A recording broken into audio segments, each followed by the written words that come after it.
Greg and Richard right here on Talking Red.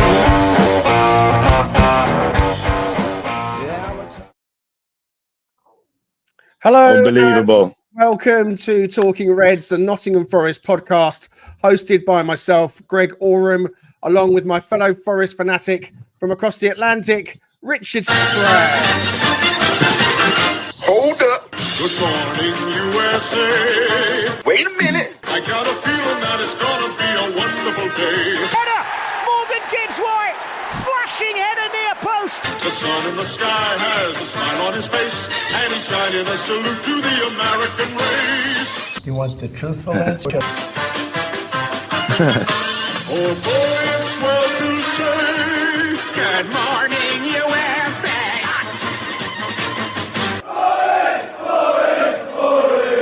One of the most beautiful words in the dictionary. Good morning, Richard. How are you doing? Oh, man. That's so great. Yeah, so who needs a Red Bull when you got intros like that, right? So that was brilliant, man. Well done. Yeah, that was beautiful. I love it. Amazing. We are delighted to resume our special guest series today and are thrilled to welcome someone into the hot seat who has built up his own YouTube channel that is definitely one for true football fans. He's a Nottingham Forest supporter and has followed the Reds for many years and now travels around the UK and Europe to visit and catalogue matches at stadiums well known and also grounds and clubs that are perhaps less glamorous. From Nottingham Forest to Sporting Gijon in Spain, from Turbine Potsdam in Germany to Zabbar in Malta, the list is endless. The passport has been stamped in France, Italy, Greece, Ireland, Romania, and many, many more, and all documented on camera and all capturing the reason why we all love football. Here to chat with Richard and myself about his journey around Europe and beyond, and also, of course, our beloved Nottingham Forest. This is the one with Mundo Futbol.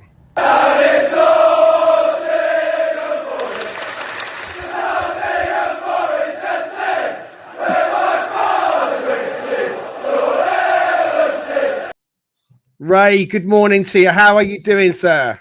Buenos días. ¿Cómo estamos? Muy bien. You're in Spain. You're in Madrid. That's why you're speaking Spanish to us. Yeah, exactly. And do you know what? It's not sunny in Spain this week. It's a myth, and it's probably better weather over there in the East Midlands. So I wish I was back there. Not really, obviously. But. Well, look, don't forget, we have many people possibly watching us that might want to get involved in the comments. So please do give some questions if you've got them for Ray. We'll give shout outs where possible. If you're tuning into this episode later on through Apple or Spotify, then please do know that we are grateful for you joining us as well. Okay, just a quick word for this. Please do go ahead and hit like and subscribe to be sure not to miss any future episodes from Talking Reds. Yes. Liking and subscribing is a thing, guys. So please do help us along. And hopefully you will pop over and visit Mundo Futbol on YouTube as well. Give him a like, give him a subscribe as well. We're going to get into chatting with you, Ray, now about all kinds of things. But first and foremost, we ask every guest that comes on to tell us, why are you a Forest fan, first and foremost? What is your own Forest story? Is it a family thing? Is it more than that? Tell us your own personal Forest story. Well, my dad is from Newcastle, and he's not, to be fair, he's not the most dedicated of Newcastle fans, but he is a Newcastle fan. So I grew up supporting Newcastle during the 1990s. And that was, if you remember, that was the glory days of Newcastle, because we had the best team around, really. Gillespie, Ginola, Asprey, Shearer, Beardsley, Ferdinand, all them. It was a fantastic time. It's one of those times where a 10-year-old can fall in love with football. But then, it becomes apparent that you're not from Newcastle, and you don't live in Newcastle, and you've never even been there. So, and it becomes apparent that there's a fantastic team just sort of 1 kilometre away from where you live, and you can even hear the noise when you're in your back garden on a Saturday afternoon, and your big brother goes there, and the season ticket's only £60 for a 15-year-old, right? So that kind of did the trick for me. And my mum bought me a season ticket for either my birthday or for Christmas. And I went down there without really knowing anything about it, to be fair. But just fall in love with it, don't you? It's the local team, and that's what it's all about. That's what you don't look back, do you? Really? That's quite interesting, because it sounds like you got kind of you tried out Newcastle for a while from your dad, and I'm a Forest fan from my dad. My dad's from Nottingham and from Hucknall, and although I've never lived in the area, we talked on here before about how it gets passed down quite often through a family member, and Richard inherited it all the way over in America from his late grandfather, and so it would have been not abnormal for you to continue to follow Newcastle in the same kind of way. Yeah. But lo and behold, you know, you are a West Bridgeford boy, I think you said to me previously, or thereabouts. Yeah. So obviously a massive club like Forest on your doorstep, and well, you also went down to support them during a spell when it wasn't great, you know, the wilderness years of Championship football, but you stuck with it. So we're going to get more into Forest and the adventure of being a Forest fan a little bit later on. But we want to talk about you and your channel. I'll kick off and then Richard will come in. So you've been traveling to different countries for a while now. I saw on your profile, you know, you've been doing it for a while, but then you decided to start videoing it and documenting it. Yeah. So you've been going to different stadiums, different football matches. Tell us how that all started and why, and you know, just give us the background of you know where it began and a few stories along the way. Well, I think it was already born, as I said, I did fall in love with Newcastle when I was a kid, and that was magic. But then I think really where I fell in love with sort of documentaries and foreign languages and travel, that was by watching Football Italia in the 1990s on Channel 4 with James Richardson. And it was just an enticing time, wasn't it? Batistuta and the like. And you know, I think there was something born within me, which was I just love football. I love travel. I love speaking foreign languages, and I always held that within me, but obviously it didn't start until I was sort of 36 making videos, so I waited a fair long time really.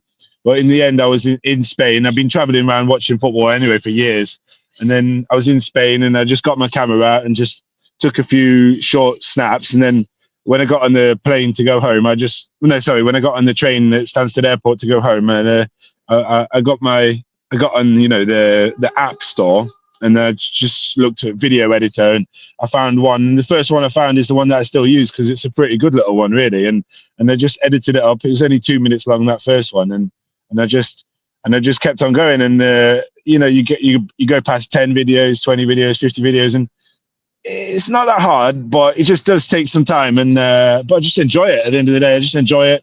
I enjoy trying to make better ones all the time, and trying to speak to different people, make more innovative like concepts, and I think I do that. To be fair, I think my videos have got better over the time, so it's something that I really enjoy. Do you know what I mean?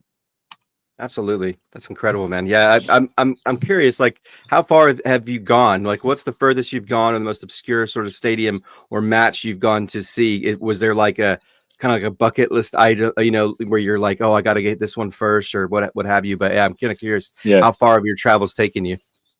I think the furthest in terms of distance, perhaps, but also in terms of kind of distance away from my culture, you know, because Spain, I kind of feel at home in Spain. It's, you know, English people are just accepted here. Like, it almost feels like a sister country in a way. But then when I went to Greece to watch PAOK from Thessaloniki, that's when I looked around and I thought, actually, I'm not in a sister country here. I'm in, like, this is a completely different country. They use the Cyrillic alphabet. Also, similarly, when I went to Slovenia, and you're looking around and it's like, I don't really belong here. You know, I wasn't say I was worried or anything, but you know, you're taking an extra look around you before you go and do stuff, because it is like a proper foreign country, not just like Spain or France, where I feel more at home. Do you know what I mean? Yeah, I mean, I want to quickly jump in and say hello to Way NFFC. Mark is with us, thanking Donald Trump and Elon Musk for bringing back the astronauts safely. We echo that. Brucey in Texas is with us. Anna says she's made a live one.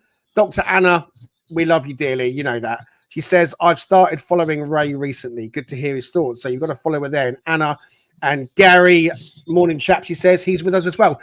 My experience of seeing football overseas, Ray, I went to, on a stag do, I went to Real Madrid game at Villarreal. So that was my first overseas match. And of course, watching Real Madrid's always great. This was when Ronaldo was there and Bale was playing. Brilliant it was. But the next time, my wife's from Poland, so I was fortunate enough to go to watch Legia Warsaw play in their stadium, the Army Stadium, and going under the bridge beforehand and seeing the ultras lining up on the left-hand side, all getting their chants sorted. I mean, it really is an experience that I would recommend to anybody to go to watch a team play overseas and so on. So, you know, as Richard said, I mean, how do you pick where you're going to go? Is it a case of like, well, I haven't been there. I want to go to Greece. I want to go to Croatia. I want to go to Romania, because these are all countries you visited. So how do you pick where you're going to go? How do you get tickets? Do you have to kind of let people know you're coming first? Do you get a little bit of pushback with people seeing you with a camera and all that kind of stuff? Well, I mean, fair few questions there, to be fair. But you said, how do you pick the destinations? Well, truthfully, which I think is something which I think is quite good. It's for my mental health in a way. It's like, I'm not just obsessed with making videos. I don't plan my trips exclusively around my videos. Generally speaking, I do just pick a destination that I fancy going to, and then when I get there, once I book the flights, then I'll get on Footballogy, you know, and search out the games. So I think that's good. I think that's healthier. I don't like to think that my life it revolves around this, really, to the extent which it might seem to some people. Do you know what I mean? And then. You know, in terms of getting tickets, it's all over the internet, really. It's all just internet, resale sites. Sometimes you can use the club websites. Obviously, like this week, I've got a match planned and I've paid over the odds because it's on a resale website. But then I knew that if I didn't pay it then I would be risking not getting a ticket. And that would be a shame because I've already booked my train tickets and stuff. Do you know what I mean? Yeah. Brilliant. Yeah, I'm curious. This is a good question from Brucey, because I'm interested to hear the answer to this. So, have you been over to the U.S.? I know the MLS isn't the most illustrious league in the world, but you know, coming over to the United States and getting a chance to experience that, have you had a chance to do that yet? I would love to come over to the States and watch an MLS match. And also I made some podcasts recently about the MLS and about the USL as well. I'm quite enthused about the USL and the recent developments with the structure of the league. And I'm quite happy with that because, you know, they're moving slowly towards a kind of pyramid league in the USL. It's complicated, isn't it? But it's worth some research for the listener who's not heard of that yet. I love all that. I think it's amazing. And the US is such a great country. Never been there, but you know, who wouldn't want to go there, especially with the potential that they have for the grassroots clubs coming up. I've interviewed a club owner from Temecula in California. They play in the third tier of the USL, I think, or something like that. And it's just great. It's just great, isn't it? I would love to come over. Yeah, for sure. What's the dream then? I mean, it sounds like, and correct me if I'm wrong, Ray, it sounds to me like, first and foremost, you're someone who loves traveling, loves football, and the videoing kind of comes after that. You love doing your videoing as well. That's kind of, to me, it feels like you want to go and watch football matches in lots of different places and find out about culture. Yeah. And you talked about language. I mean, how many languages are you able to speak? Don't mind me asking.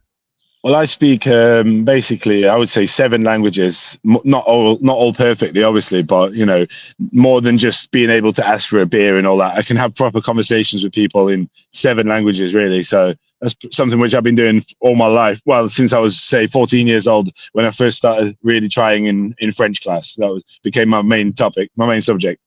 Yeah, that's amazing. I mean, it's actually quite funny because my wife is a linguist. She teaches German and French as well, and her family, her father's a translator as well. So that side of the family are all into their languages. And as the stereotypical Englishman, you know, it's very English of us to I just speak English, and I try and I do know Polish, and I try my best. So I salute you to really have taken the languages on and to go into these places to be able to have conversations with fans, ideally, if you can, in their own language as well. I mean, they must welcome you. Have you been quite welcomed by fans of other clubs and you doing your videos?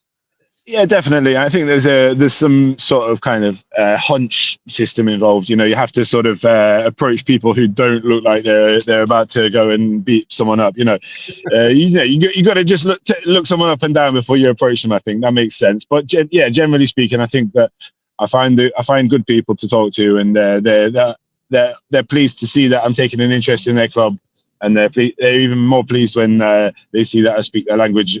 In the situations I do.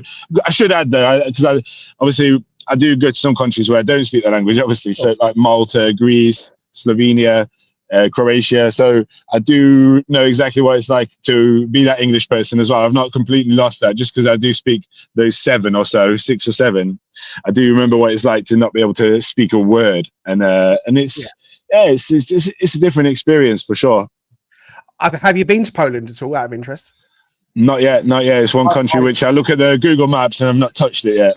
I encourage you because it's a wonderful country. It is a wonderful country, and I'd encourage you to do that. What's your most memorable one? I mean, you've been to quite a few. You've got some lovely videos up that I encourage everyone listening and watching to go and find. Just give us like maybe 1 or 2 that have stood out for you as some of your favorite destinations, favorite matches you've been to and documented. I think the Argentina match, I went to Argentina versus Morocco in Saint Etienne last summer in the Olympic Games. And that was a special game because it was just a special occasion. Like, what a place, Saint Etienne. I never would have thought it would be so pretty, the town, and the just a carnival atmosphere, where it's one of them where I've not been to that many tournament games really in my life, but the Morocco fans turned up en masse, Morocco, because there's a lot of Moroccan people in France. The Argentinian fans turned up, quite a few of them as well, quite a few thousand. There was not a hint of trouble. It was just purely amicable. And I chatted with loads of fans, and I made what I think is possibly one of my best videos in terms of quality. Obviously, on paper, it's also my best video in terms of number of times it's been watched. But that's got something to do with the event and the sort of like the scale of the event for those respective populations, But I just think it was one of my best videos. I just think I smashed it on the day, and I smashed the edit, and I'm just super pleased with that one. And that's one that I'll always look back on, and no matter what happens, if I stop making videos tomorrow, I'll always look back on that video and think, yeah, I kind of achieved my dream in a way with videos like that. Do you know what I mean? Yeah, definitely. Do you travel on your own, or do you have someone go with you? Yeah, almost always on my own. Yeah, I'll almost always go on my own. But obviously, I'm not completely averse to going with someone, but it's usually on my own. Yeah. And a bit closer to home, then, or in fact, right smack bang at home, you have documented some Forest games. Yeah. I think you did the Ipswich Cup game recently, I remember, and then there was did you do? I'm not sure if you did the City one, but. Yeah. How what's it like videoing when you're at a Forest match? Because when I'm watching a Forest match, I couldn't watch it through a lens. I want to watch the game. I want to see what's going on. Obviously, you're trying to do 2 things at once. How's that?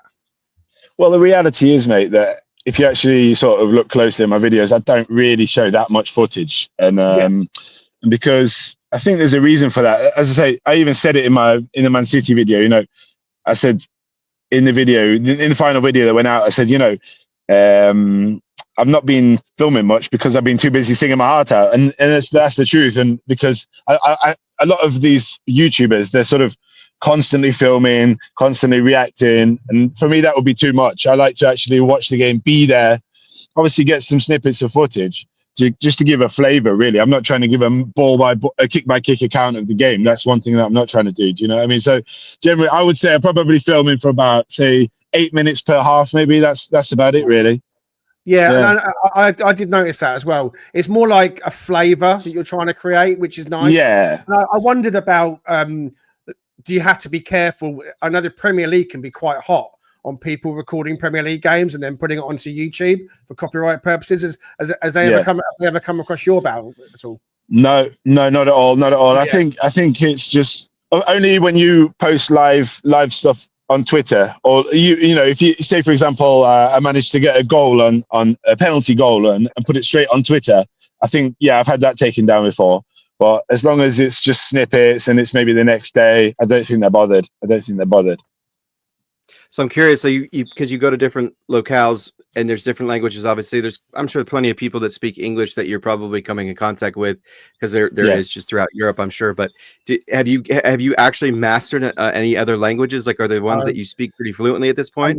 You missed it. Sorry, I should say. Oh, did you already ask him that? Yeah. No. Oh, I'm so sorry, guys. Richard was off camera for a while with headphones. No, I mean, to be fair, mate, my main foreign language is Spanish. I've been traveling in Spain for a very long time, and I've got very very good level of Spanish. Like, people compliment me. They say, "Wow, your Spanish is really good." And then I could say the same to a slightly lesser extent with Italian and maybe French. And then the next tier down, you got sort of German, Portuguese, and then in the bottom tier, you got Catalan. So generally speaking, Spanish will be by far my best one, but Italian and French, yeah, also got to say that people are generally quite complimentary about my levels in those languages. Yeah. Fantastic. Sorry about that, Greg. No, not at all. Headphones issue means that you didn't hear what we were talking about. Are you obviously you're in Madrid this week? Yeah. And we're on an international break. So, are you? Where are you happiest? I'm trying to get to. Are you at your happiest where you can find like a really obscure little third division club in the back end of nowhere with a lovely little stadium, or are you just as happy doing that versus going to a big game in Germany or big game in Portugal, for example? I think in terms of being at a game, the best place to be is wherever there's some noise and wherever you can get kind of closest to the noise, because there's nothing worse than making a video and it's just there's no crowd noise. It's just kind of boring, isn't it? So the game I went to last night, for example, Real Madrid ladies against Arsenal ladies, and the Arsenal fans, there was 300 of them, and they were surprisingly loud. And so it's going to be a good video, even though it was raining and it's small ground and all that. But yeah, it's in terms of city though. When you were first asking the question, you said where are you happiest? I think in terms of city though, I think where I'm happiest is realistically, I like being in Spain. I like Madrid and Barcelona. These are my two places really, because they're big cities. They've got everything, and you can always find a new game to go to when you come here, whether it's the lower levels or the higher levels or whatever. So I love it. I love Madrid. I love Barcelona, and I like Malaga as well. But I've got to say, Madrid and Barcelona are the best places for me overall. That's great. Yeah, with this international break, like Greg was talking about, I mean, there's obviously multiple ones during the course of the season. We've got a few international players on our club now, obviously not including Morgan in England. But have you ever had any interest potentially in going to New Zealand? Because I know that's like always like a bucket list item. I've been there a couple of times because I actually have family in Auckland. But follow Chris Wood. Go see Chris Wood play live in New Zealand. How amazing would that be? Have you ever considered something like that? Because that's pretty far. I mean, that's quite a jaunt. Oh man, can you imagine? It would be an experience for sure, wouldn't it? And the thing is, I'm always seeking out the bargains. Hence why I've never left Europe so far. I was looking the other day actually at South Korea, and I was looking around. And I was thinking, yeah, there's some games there, there's some stadiums there. But then I looked at the price, £900 return. I thought, I'll save that one in a couple of years, But definitely New Zealand would be epic, without a doubt. Yeah, I can only imagine really. And they've got a nice new stadium on the build there, I believe is it Christchurch? Is it? I seen the visuals the other day of the stadium. It looks epic. It's going to be an epic stadium. Have you seen it? I've not seen it. I know that they are taking their football more seriously now. I was fortunate enough to be asked to go on to New Zealand radio a couple of times recently to chat about Chris Wood. And because he's doing so well, it's really kind of caught the imagination of a lot of New Zealanders, where cricket and obviously rugby union are their first sports primarily. Before we wrap up chatting about you and your channel and moving on, got to ask you, what is the plan then? Is it just to continue as you are? Is it just a little hobby for you to continue doing? Or do you have visions of your channel growing into the thousands and it becoming a full-time thing for you? Yeah, of course. I want to grow it. You want to get paid for making content, don't you? And I just love football. I just love football. And if I was able to make money out of it, it would be fantastic. And but you just it sometimes can seem like a slow growth, but at the end of the day, what keeps you going is the passion. If you were to tell me tomorrow, if you were to somehow see through a crystal ball and say, you're never going to make big money out of it at all. Like you're just going to make maybe a couple of hundred here, a couple of hundred there. But if you're going to keep doing it, it's going to be for the passion, just because you enjoy it. I'd take it. But then obviously you'd take the money as well, wouldn't you? So. Well, yeah. I mean, what rings through to us, I think, is the passion first and foremost. And you can't fake that. It's a genuine thing. Yeah. Okay, brilliant. So we ask everyone who comes on who are Forest fans to come up with their own personal all-time favourite Nottingham Forest team. So on screen we have Raimundo Reds. I'll go through the team and then you can tell us why you've picked certain players. So in goal, you've gone for Brice Samba. Left back, Stuart Pearce. Right back, Eric Lehigh. Centre back pairing of Michael Dawson and Joe Worrell. In the midfield, we've got Ryan Yates, Ben Osborne, Andy Reid kind of playing just behind the striker. Brennan Johnson on the right. Marlon Harewood up top. And then the final position on the left-hand side goes to a certain Hildeberto Pereira. Now, I remember this chap, and I'm going to go straight to him because when you popped his name over to me straight away, I thought that we haven't had his name come up. He only played about 22 games for Forest, but he did make an impact. So tell me, why have you got Hildeberto Pereira in your all-time personal favourite Nottingham Forest team? Do you know what? I've sat through Brennan Johnson, loved it. Jed Spence, loved it. Thrilling. I mean, I've described Jed Spence to my friends before, and Martin Keown used the same word as swashbuckling, you know, and that's what it was, wasn't it? But I'll tell you what, Hildeberto Pereira is incomparable. Like the way he got us off our seats during that short period of time was just incomparable in my opinion, and I loved it. And I've been keeping track of him ever since. And I just can't understand how he's just gone down the ladder. He's been playing Chinese second tier, Polish second tier. It's not talent, is it? It can only be attitude, I guess. Yeah, he kind of he left us and went off to Legia Warsaw. And kind of had a few games there, and then he was, you know, in and around the lower leagues in Europe. I'll quickly interject myself, and a question I should have asked you: when you go on your travels to Europe, primarily, do you ever look out for ex-Forest players' teams and think, well, actually, there's an ex-Forest player there, I might go and catch up with him? Oh yeah, I'm always on the lookout. To be fair, mate. I just, you know, you can't do everything all the time, though. That's the thing. Your brain's only so big, isn't it? But I'm always on the lookout for stuff like that. And I'm always looking out for Oliver Burke, what a player he was as well for that very short period of time. And if I stumbled across Oliver Burke in the street tomorrow, I'd definitely try and get him on my podcast. You know what I mean? Yeah, of course. One thing that stands out from your team, Ray, Joe Worrell, Michael Dawson, Ryan Yates, Ben Osborne, Brennan Johnson. I mean, there's a core there of the academy players, aren't there? Was that deliberate on your side? Do you think? Yeah, of course. Joe Worrell. I'd love Joe Worrell to come back as maybe a third or fourth choice centre back at some point. Because what a player, what a guy! Just absolutely. I think there's so many Forest fans out there would have been gutted that he left. And I know that people always feel they have to be realistic, but at the end of the day, for me, I'd rather have Joe Worrell there than Willie Body, in my opinion. But that's just me. And Michael Dawson, the same. You know what a player he was. You know. Yeah. Listen, I mean, we definitely agree on that. Stuart Pearce speaks for itself. Himself, I think, in anyone's team. Marlon Harewood up top. I mean, there's quite a few good strikers to choose from. Why did you pick Marlon? Just love Marlon Harewood. I mean, he just worked his socks off every game, and this was when I was a kid, really. So I was 15 or so, maybe 17, and just remember him. He just worked his socks off every game, and that's what you love, isn't it? That's what you love as a fan. It's just, and then he had that 1.5 seasons maybe where he banged them in for fun, and those were great times. And I think that was maybe when we got in the playoffs, and we were flying high. We just lost out to Sheffield United, I think it was. But great memories. Just love Marlon Harewood, you know.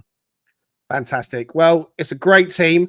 We always say to everyone who comes on, there are no wrong answers because it's a personal thing. The ones that meant the most to you for whatever reason. And so that there, guys and girls, is Raimundo's Reds. Well, especially with...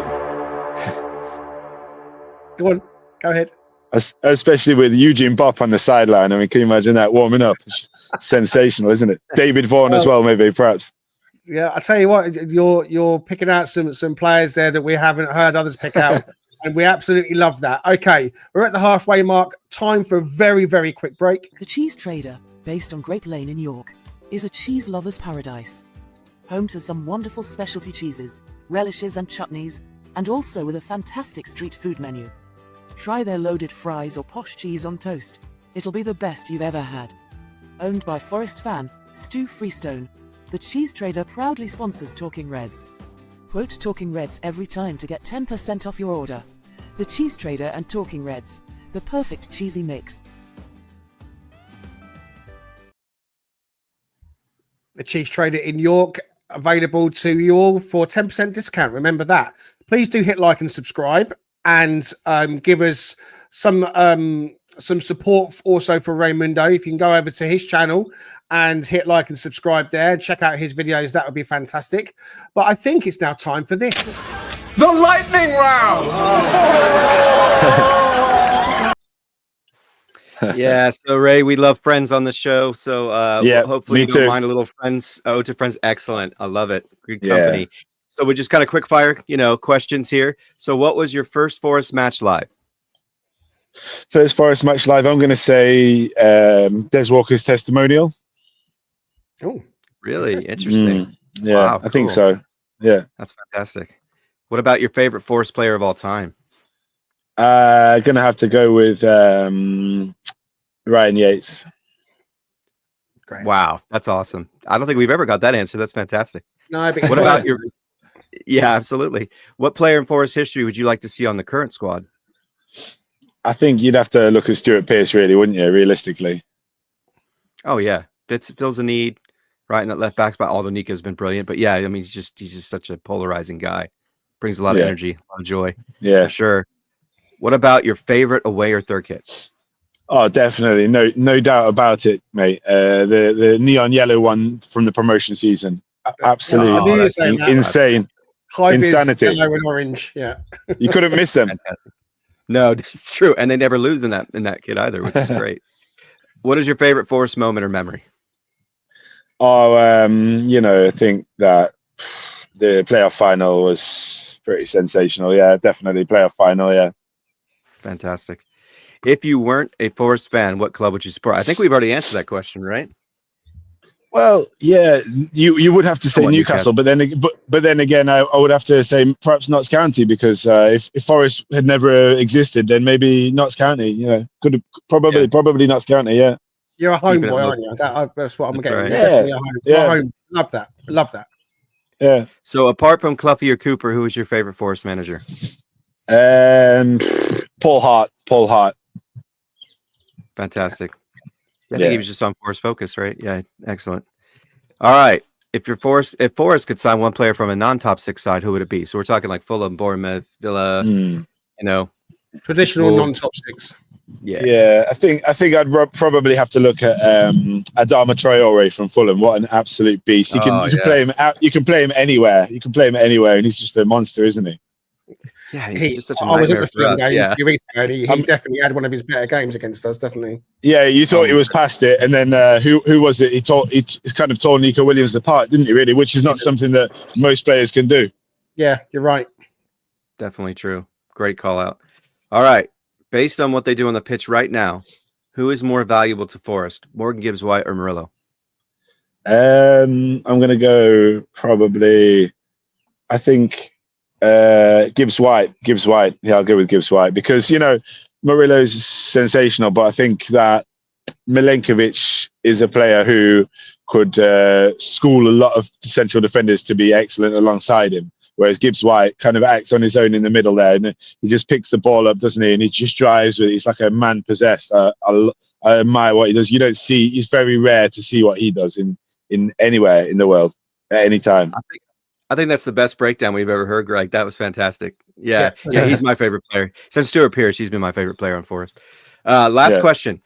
Forest win the Premier League, but are then relegated into the Championship for the next 25 years. Would you take it?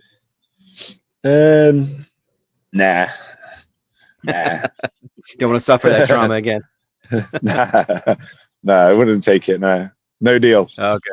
Gotcha. I'm with you on that one. All right. Well, thank you for playing. That's lightning round. Thanks, Greg. Thanks, Ray. I majored in lightning rounds. All right. Brilliant. Okay. Thank you very much. Yes, some interesting answers there. So moving on to Forest, Ray. It's been quite a season. Can you sum up your emotions on this season so far? Yeah, I mean, it's just a shame that since I got back into Forest, say 9 years ago, that was when I got my season ticket back and had it all the way, and then I didn't manage to renew it. So unfortunately, this season, our best season, has been the one where I've been to see the fewest games. So there's a tinge of disappointment there on that front. But obviously, I think because because it literally is my team, and I always say to people, that I'll be happy to go see them, whether they're winning or losing, whether they're in whatever division they're in. And that's kind of true in a way. So even though we're third and smashing it, and I seen them the other day beat Man City, it was amazing. But you know what else was amazing? When, some games when we were in the Championship. So I just think there's a certain level-headedness there on my part. I just think people are saying, oh, it must be amazing to be a Forest fan. I just think it's always amazing to be a Forest. It's always amazing to follow your hometown team, especially when they got a beautiful stadium like that, and you got a good fan base like that. It's always good, isn't it? It doesn't matter what division you're in or what position you're in. Absolutely. So Yates has been a cornerstone for you and your team, and he's kind of an interesting figure in Forest right now, just because he doesn't get a lot of playing time. But for your perspective, do you think he should be the starting midfielder? Because that's always been in that role, that sort of pseudo 6 role, because that's been somewhat of a question, I know, for us. Dominguez sort of seems to settled into that role at this point. But would you prefer to see Ryan Yates, and why would you think that he should be starting over the rest of those players in that area? I think ultimately you got to give it to the manager to let him decide. But I think the value of a homegrown player like Yates is not. Obviously, he has to be good enough to get in the team, but you have to recognise that aspect which he brings to the team about it is his club, and he does care more than anyone else, and you can't overlook that. I think you've got to remember that. And so for me, I would have kept Joe Worrell. Definitely, I would have had him as third or fourth choice, as I said. And then at the same time, no matter who we able to sign, even if we were able to sign, I don't know, just some unbelievable world-class midfielder next summer, you can't be pushing Ryan Yates out, because he's too valuable in the dressing room and to the fans and to the city. You know what I mean? Dan Scape, a regular on our podcast as a contributor, is the chairman of the Willy Bolly fan club. He just spat his tea across the room at the suggestion that you'd have Worrell over Bolly. We're going to have to disagree on that one. What's been your... I mean, I know that you said you've been to less games, and what you said is so true. It's always amazing being a Forest fan, right? Yeah. We love our team. We love our club. We love the city. We love the stadium. But ultimately, I think the bottom line is you do want a bit of success on the field, because ultimately I think the fans really deserve that. So I what you said resonates so clearly. In this amazing season, has there been a standout moment for you in terms of the play, a match in particular, or a moment that stood out? Well, as I say, unfortunately, I haven't managed to make it to any away games, so I wouldn't be able to. I'm sure there's been some moments away where it's been sensational, but then at home, I mean, I think the Man City game was the highlight for me, really. What a game that was! What an unbelievable game! And you could just feel it, couldn't you? Walking in over Trent Bridge, I could anyway. I don't know. It was. I got Mark Dennison from the stadium announcer and freelance journalist, formerly on BBC Radio Nottingham. I had him on my podcast. We've had him on here as well in the past doing this. Yeah, and I was telling him about how I felt about that. Just walking up to the stadium that day, it just felt like there was magic in the air, didn't it? And you could just feel that something was brewing. And I do think that was a very super important day. And it's the final team that we hadn't yet beaten in the Premier League since coming back up, and we hadn't beaten them at all since 1995 or something like that. And it was a special day, wasn't it? A very special day. Sadly, not the final team. We still have to beat Bournemouth, but that's Is that right? Yeah, that's right. It's still on the bucket list. Okay, don't worry. That's on the bucket list. But I mean, standout moments are there, I suppose, even if you're not at the game. And I get to less games than I'd like to. For me, I think the standout moment, I would say, probably Liverpool away, because I feel like that was it the catalyst? Maybe it was. I think we were already doing well, but that kind of started this whole unbelievableness that this season has been. And there's been others as well, of course. In terms of the playing staff, I know that you're a Yates fan. Who has impressed you the most out of the players this season, Ray? let's just have a brief think then. I mean, Ola Aina, you can't really look past Ola Aina too far, can you? But then, yeah, you know, obviously Yates. I mean, I possibly wouldn't put Yates at number one in that respect. I think Ola Aina has been tremendous. I think Murilo's been absolutely tremendous. Langa, obviously. I'm probably going to lean towards. I feel like there's just one person I'm missing though. To be fair,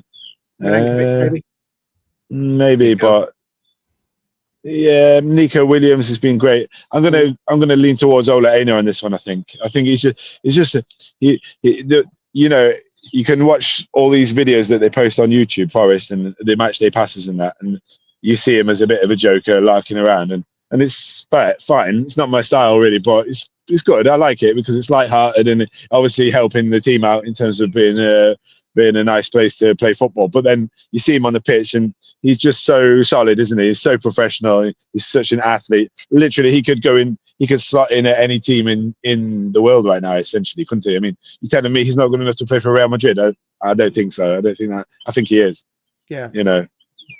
Fantastic. Yeah. What about just thinking about the future? Because I know that, you know, we've obviously got some games left and we've got plenty of opportunity to continue to solidify our place in that Champions League space, you know, in the Premier League and progress towards that. But if we reach that, then we've got to deal with the situation where we need some quality depth. We need some opportunities to maybe, add some players in the off season. Is there a particular position or style of player that you kind of want to see us go after in the off season as we recruit? I think it's all about character as well as ability, and I think that's almost certainly something which they've been focusing in on because they have picked out proper characters, haven't they? Unfortunately, I have to say that Taiwo Awoniyi's career is going to be over at the end of this season, probably, isn't it? At Forest, I mean, you know, he's just not good enough. Unfortunately, because I love what he did in his first season, especially, but I think that if you could get a quality striker in to rotate with Chris Wood, I think that would be quite important, really. And as much as I hate to say, because I do like to be loyal to players, but Awoniyi is just not good enough, is he? Even coming off the bench, he's not good enough, really. Yeah. I wanted to ask you then about Forest going into Europe. We think that European football is going to be there for us next season. Do you think it's going to be Champions League, Ray? And how excited must you be with all your traveling you've done around Europe, going to watch other teams and seeing other stadiums? I mean, Forest going away in Europe must be a bit of a dream for you, eh? Well, that's it. I mean, it's a good opportunity for me to get some good videos on board, isn't it? Some memorable videos. I mean, imagine if we got Real Madrid away, we do a Liverpool job on them, we go and win 1-0 in the Bernabeu. So it'd just be. You can't imagine. It would just be crazy, wouldn't it? It would be crazy. And then I'm there in the Utah still afterwards, editing up my video for hours afterwards, getting it out for 3 o'clock the next day. Would just be crazy, wouldn't it? Would be crazy. But I think we'll get Champions League because we've come through the third quarter of our season, as analysed by Colin Frey on BBC Radio Nottingham the other day. The third quarter, the one we just had, was the most difficult on paper. And then the last quarter that we're going into now, on paper, it's the easiest. Obviously, it's not going to be easy, but it's the easiest. So I just think I can see us going and winning them all. Who knows? You just never know, do you? Listen, I agree with you. You know, I feel like we had a couple of blips along the way, a few bumps in the road. Newcastle, Bournemouth, and Fulham away.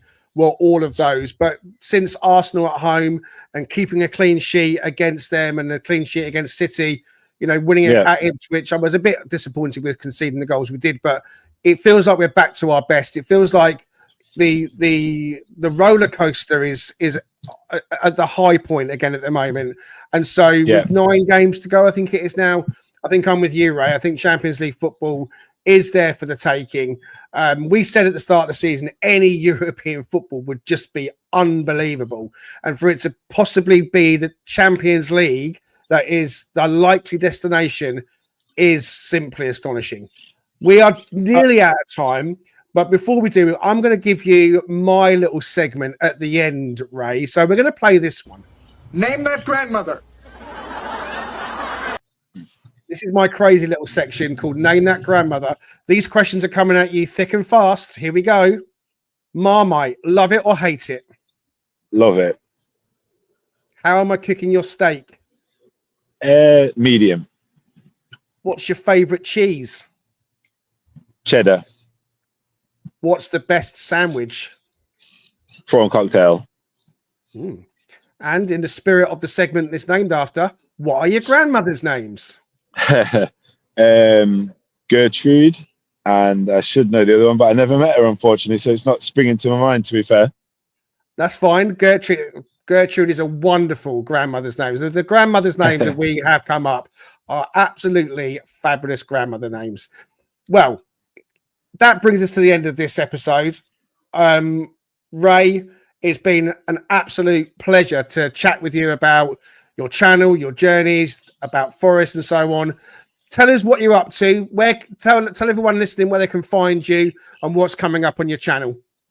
Well, it's an exciting week for me this week because I'm in Spain, and I was at the Real Madrid ladies game last night against Arsenal, as I said, and I have almost very close to finishing editing the video, and I'm going to pop it out there, release it to the world in about an hour or two. And so if you head to my channel, if you type it in as Ray space Mundo space 632, then it pops up right at the top of the list. And you know, my podcast as well. I'm always making new podcasts, which I enjoy a lot, and it's a bit more easy to find that one. A bit easier to find that one. It's Ray Mundo Football, 3 words, Ray Mundo Football, and that's on Spotify, Apple, Amazon, and Pocket Casts as well, and a couple more I think as well.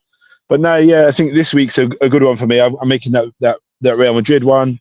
I'm also going to Burgos on Friday, which is a town about an hour and a half on the high-speed train. I've already been in contact with a load of guys there, so that's already in the offing, and I'm going to make a good video there. I hope it's going to be a 10,000 crowd in a 11,000 stadium, so it should be a little cracker, really, and I'm looking forward to it, man. So I appreciate you having me on, and hopefully we'll stay in touch, and maybe you can come on my podcast as well, and I'll do it. I'll show you the way I do it, but you know, you can let me know afterwards if you're interested. Well, I can let you know now. We'd love to. We're definitely going to stay in touch. And you know, sometime I'll put my teeth back in. Sometime down the line, maybe you can come back on. We do preview the games and we do review the games as well. So we're look out for Ray hopefully coming back on to the channel in the future. Thank you so much, Ray. Richard Spray over in Oklahoma. Another one with Dom. What a great episode this one's been. Oh, incredible. Yeah. I think Gary put it in the on X just now. He's like, everyone's just in awe of your life. We're just all thinking, goodness gracious, wouldn't we just love to just stop everything and just be able to absorb football all the time? So appreciate you, man. It's just been a pleasure to talk to you. Doing great work. That video, video for Man City was absolutely brilliant. Thank you. Thank you, man. We love having Forest fans come on to Talking Reds to chat all about themselves and their journey and all the stuff that they're doing. We will be back again the end of this week on Saturday when we welcome Andrew Cove in this week of Down Syndrome Week. His son Tyler famously was a mascot with Chris Cohen. He's a child with Down syndrome, and we're looking forward to welcoming Andrew on to chat about his own Forest background and other things as well. But this has been a great episode. He's in Madrid, so keep an eye out for those videos. This has been the one with Mundo Futbol.